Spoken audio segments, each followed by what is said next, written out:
Hello friends, super magic રસોઈમાં મિત્રો હું આપનું સ્વાગત કરું છું। આજે આપણે વાસણ સાફ કરીને ક્યારેય લૂછવા નહીં પડે એટલા સરસ તમારા વાસણ તૈયાર તમને સીધા ગોઠવવાના જ રહેશે એવો આઈડિયા હું તમારી સાથે શેર કરું છું। તો દરેક બહેનોને આ વિડીયો ઉપયોગી જ થશે દરરોજ મિત્રો। તો તમને ચોક્કસ મારો વિડીયો ગમે તો લાઈક કરજો, શેર કરજો અને સબસ્ક્રાઇબ કરવાનું તો ભૂલતા જ નહીં। અને મિત્રો બાજુમાં રહેલા બેલ આઇકનને પ્રેસ કરજો જેથી કરીને મારા નવા આવનારા વિડીયો તમને નોટિફિકેશન મળી રહે। તો મિત્રો જો આ રીતે આપણે વાસણ ધોયેલા હોય છે ને પછી એને આપણે તરત જ આ રીતે ઊંધા વાળી દઈએ છીએ। તમને ખ્યાલ હોય છે ને, આ રીતે આપણે ફટફટ ઊંધા વાળી દઈએ છીએ તો શું થાય છે, આ વાસણ તમારે પાછા લૂછવા જ પડે છે। તો આવું નહીં કરતા, સાવ ઈઝી ટ્રીક હું તમને બતાવું છું કે આ વાસણ તમારે સાંજ સુધી સુકાતા જ નથી અને તમારે લૂછવા જ પડે છે। આ રીતે કપડેથી તમારે આ રીતે લૂછવા જ પડે તો જ વાસણ તમારા એકદમ સુકાય છે, એટલે કે એકદમ સરસ થઈ જાય છે। તો એવું તમારે ક્યારેય મહેનત નહીં કરવી પડે, એનો આઈડિયા હું તમને આજે બતાવું છું। તો તમારે શું કરવાનું, આપણે જે વાસણની હોય ને ટોપલી એ લેવાની છે અને એમાં તમારે કોઈ પણ કોટનનું કપડું લેવાનું છે। આ રીતે સાદું કપડું કોટનનું લઈ લેવાનું છે। ડેઈલી તમે 2 કપડાં રાખશો ને એટલે આગળ પાછળ તમારા કપડાં કામ લાગશે।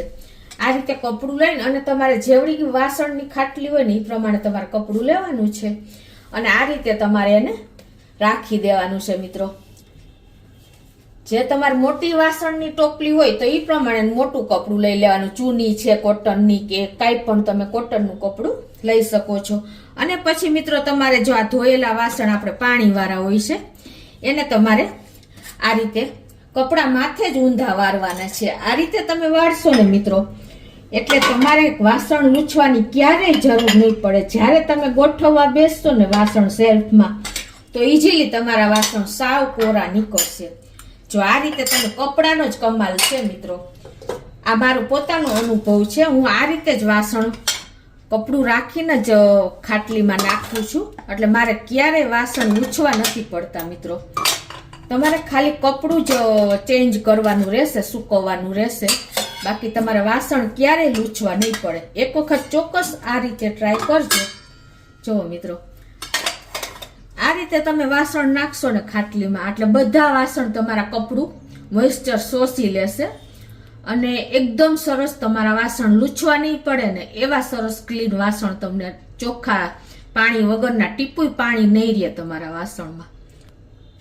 મિત્રો આપણે લેડીઝ લોકોને વાસણ લૂછવાનો જ કંટાળો આવે છે। જ્યારે આપણે સેલ્ફમાં ગોઠવીએ છીએ ને એરેન્જ કરીએ છીએ ને ત્યારે આપણને લૂછવા જ પડે છે, એટલા ભીના રહી જ જાય છે। પણ તમે એક વખત આ રીતે ટ્રાય કરશો ને મિત્રો તો તમારે કાયમી મને માટે વાસણ લૂછવાનો પ્રોબ્લેમ સોલ્વ થઈ જશે મિત્રો। તમને ક્યારેય કંટાળો નહીં આવે। તમે જ્યારે ગોઠવવા બેસશો ને ત્યારે એકદમ ડ્રાય વાસણ હશે મિત્રો। આ મારો પોતાનો એક્સપિરિયન્સ છે એટલે હું તમારી સાથે શેર કરું છું મિત્રો। તો તમને ચોક્કસ આ વિડીયો ઉપયોગી થશે। તો હવે હું તમને બીજી ટ્રીક શેર કરું છું। તો એમાં શું છે મિત્રો કે ઘણી વખત આપણે કાંઈ કામ કરતા હોય તો આ લાકડાનું કે કાંઈ પણ આપણે એવું કામ કરતા હોય અને ક્યાંય આપણને આંગળીમાં કે પગમાં કે ક્યાંય પણ કાંટો ખૂંચી જાય છે તો એ કાંટો આપણને એકદમ દુખાવો કરે છે। જો આ રીતે આંગળીમાં તમારે કાંટો ખૂંચી ગયો હોય તો એ કાંટાને તમારે ક્યારેય પિનથી કે આવી રીતે સોય નહીં લગાડવાની, તો ઉલટાનું તમને ઇન્ફેક્શન લાગશે અને વધારે પેઇન કરશે અને કાંટો અંદર વધારે ખૂંચતો જશે, બરાબર? તો આના માટે શું કરવાનું, જો તમે સોયથી જેમ આમ કાઢતા જશો ને એમ એ કાંટો વધારે પેન કરશે અને આ લોખંડ સોય કે પિન હોય ને એ લોખંડ હોય એટલે એનું ઇન્ફેક્શન આપણને સ્કિનમાં લાગી જાય છે એટલે વધારે પેઇન કરે છે અને કાંટો પણ નીકળતો નથી। તો એના માટે શું કરવાનું, તમારે એક ઇઝી સોલ્યુશન તમને બતાવું છું।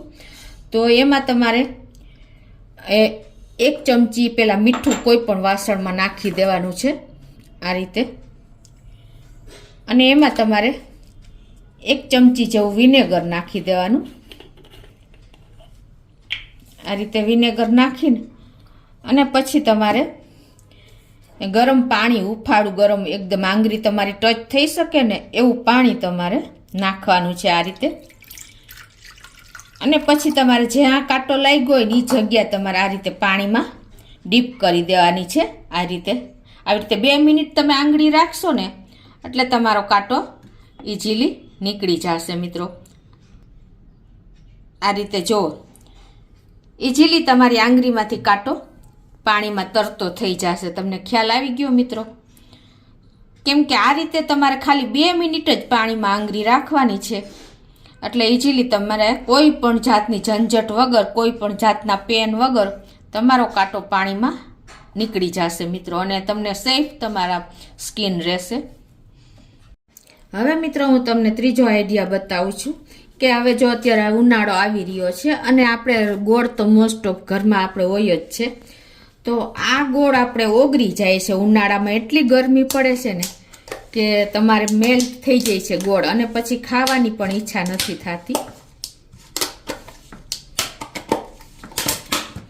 આ રીતે આપણે ડબ્બો લીધો હોય કે કોઈ પણ મોટું જેટલો ગોળ હોય ને એ પ્રમાણે હું તમને કહું છું કે આ ગરમીમાં એકદમ મેલ્ટ થઈ જાય છે અને પાણી છૂટે છે એટલે આપણે ગોળ ખાઈ જ નથી શકતા.